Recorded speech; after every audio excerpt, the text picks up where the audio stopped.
Travelplex Smart Tips. 10 things you need to know before your trip. So now we're going to talk about number 9, which is touring Israel. What to wear where? Okay, so here's the thing you need to know about Israel. We have Palestinian areas and we have Israeli areas.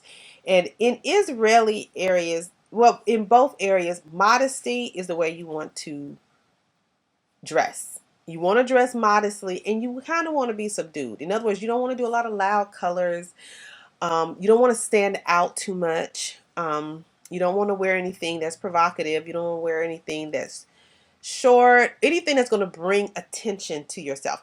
And even for men, you will notice when you go there, they are dressed. You're not going to see them wearing t-shirts, cut up jeans.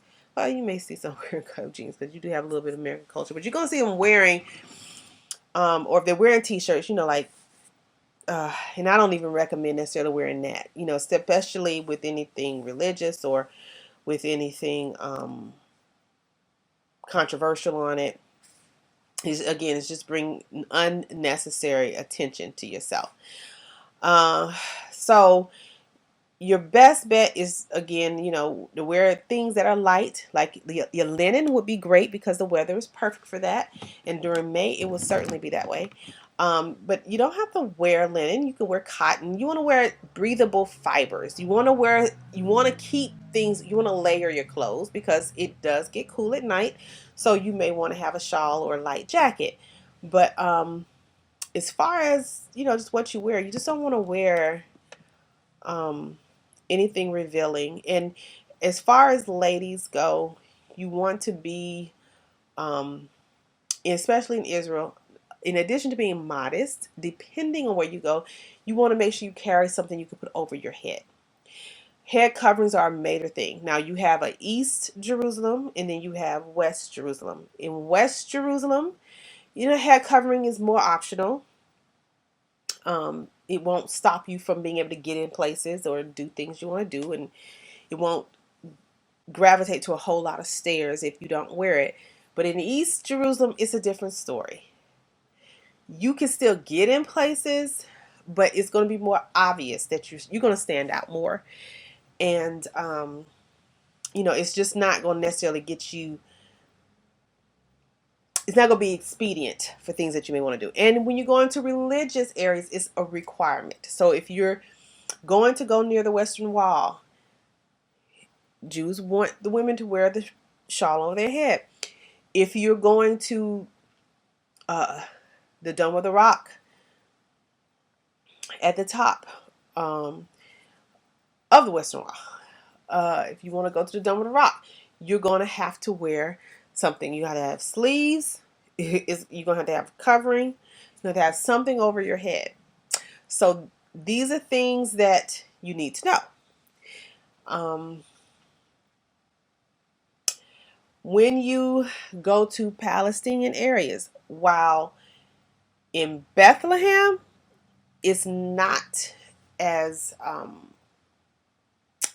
can I put it, limiting for you to walk around without covering, because you have you still, even though it's a lot less Christians there than it used to be, you still have a sizable Christian group, and so there you'll see people there who don't wear head coverings. You won't be as uncomfortable and you won't stand out as much, but it's still recommended.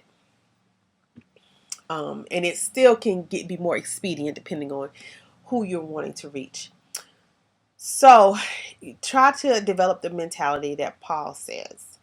I've become all things to all men so that I by all means might save some. In other words, if my clothing is going to be offensive to preaching the gospel or to representing my king, then I will wear what's going to make things a little bit more expedient. That's going to open up the greater opportunity for me to be able to be a witness for who I serve, right? So that's just one way of looking at it. So, but again, in Bethlehem, it's not as big of an issue, but you might as well just practice it. That when you're in Palestinian area, just cover your head. When you're in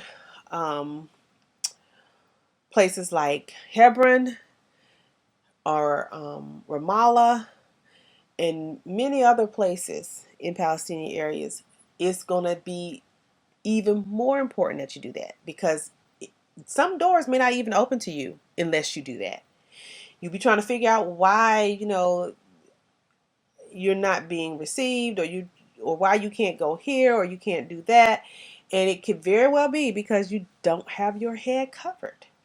So these are things that we just have to be mindful of when navigating the land of Israel. So,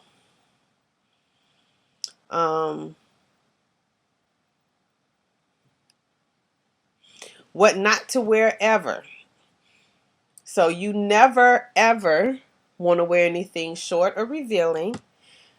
Ladies and men, you want to be fully covered.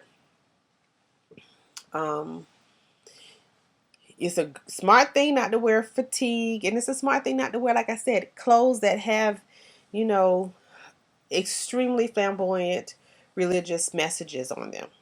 Um, it's just going to bring attention that you're probably not going to want to deal with. So these are things that you want to avoid. Holy days and navigating in the land. So again, as stated before, when you're dealing with holy days, you're not going to be able to use public transportation.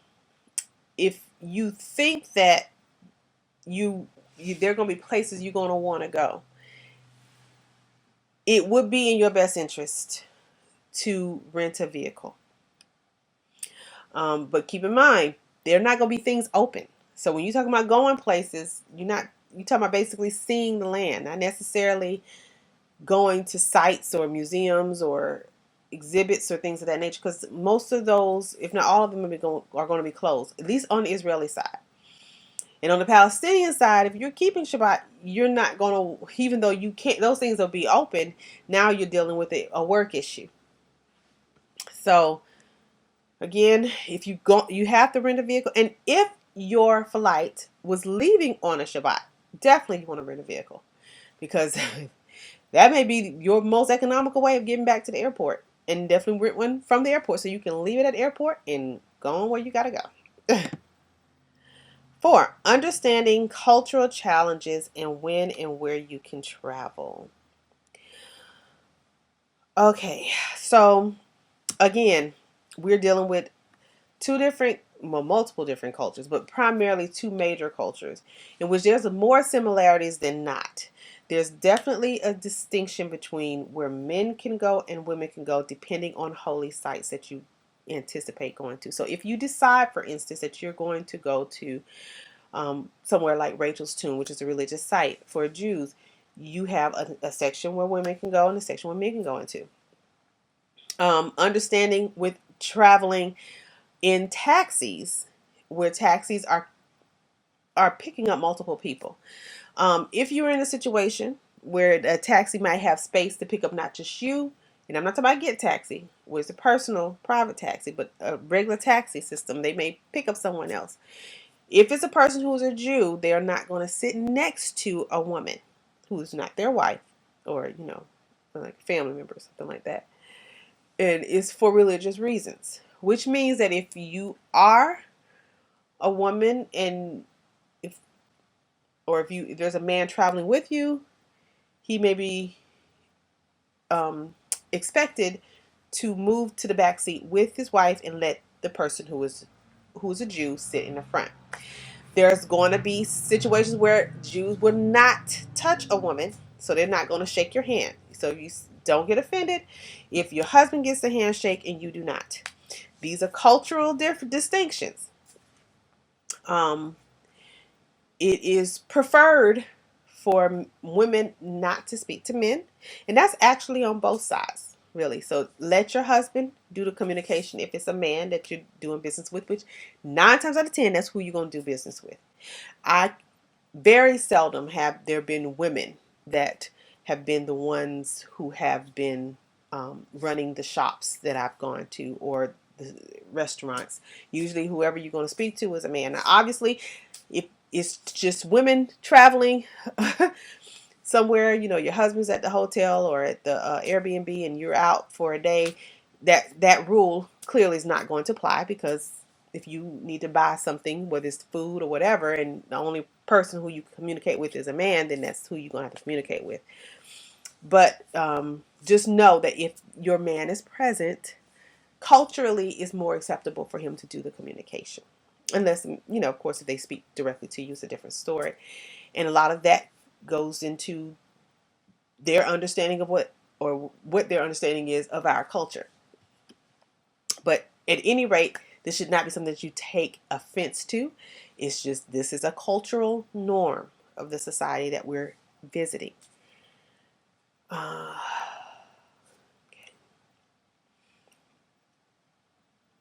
And there are times where you can't go certain areas. Like if you're wanting to go to the Dome of Rock, they have certain times during prayer times where you cannot go there.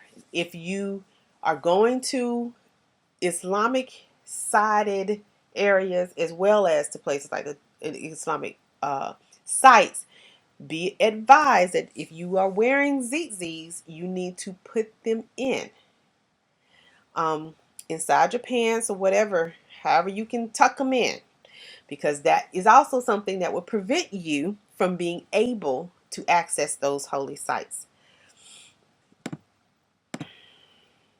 Number 9, touring Tanzania. What to wear. Tanzania is so much more liberating as far as what you can wear. So you can essentially wear just about anything except for army fatigue. Anything like army fatigue, you don't want to wear. And again, also modesty. Ladies, what you don't want to wear are tight revealing clothes. You don't want to wear anything that's form-fitting. These are not things that are encouraged or looked positively on in Tanzania. Most people who you're going to see on the street are going to dress business casual. Men going to wear slacks or suits, you know, um, it's just what they're gonna wear. Young people, of course, they'll wear jeans and t-shirts, that kind of thing. But for the most part, people dress pretty much business casual or uniforms or what have you. But you're not gonna see them. You're not gonna see a lot of people. You might see some who wearing, very few is wearing sagging pants and things like that. But for the most part, you're not gonna see sagging pants. You're not gonna see a lot of that. That's gonna be very rare, kind of phenomena, not a cultural norm. You can wear all the colors though that you want to wear. No subdued colors. Africa is free when it comes to colors. So the brighter, the better. Um, you'd easily fit in. If you don't want to wear, of course you can wear subdued clothes. You don't have to fit any of those kind of norms as far as meeting a lot of religious requirements. You don't have to wear, a head covering. These are not things that are required forms of dress in Tanzania, because you do have also Muslims and Christians, and pretty much it's close to being neck and neck. Okay, so navigating in the land of Tanzania. Again, because of how spread out things are, we'll be coming through Dar, which is on the Indian Ocean. So yes, the beach is accessible to you by a taxi. If you are, or if we choose to elect to take a flight the same day, well, the next day from the day that you actually enter the land of Tanzania, then there is only one hotel, as of the last time I've been there at least, where you can actually get a free transportation to the hotel and back to the airport. And of course the price is reasonable. It's usually about $50 to stay there. And it's a very decent hotel. Now there's no elevator, so if you get a place upstairs, you will be carrying it. And they do have the same type of floors, or stairs. It's not wood. You're talking about marble or, hard surfaces. So be advised of that. But again, you're talking about the pricing is reasonable. Again, it's free transportation to get back to the airport. Um, Now in Arusha, the place that we would stay, yeah, if as long as it's still accessible, the place that we would stay is also close to the airport, but you still would have to take a transportation, which all of that would be, able to be accommodated. We do have people in those areas of the land who will be able to take us to the airport or on tours and things of that nature.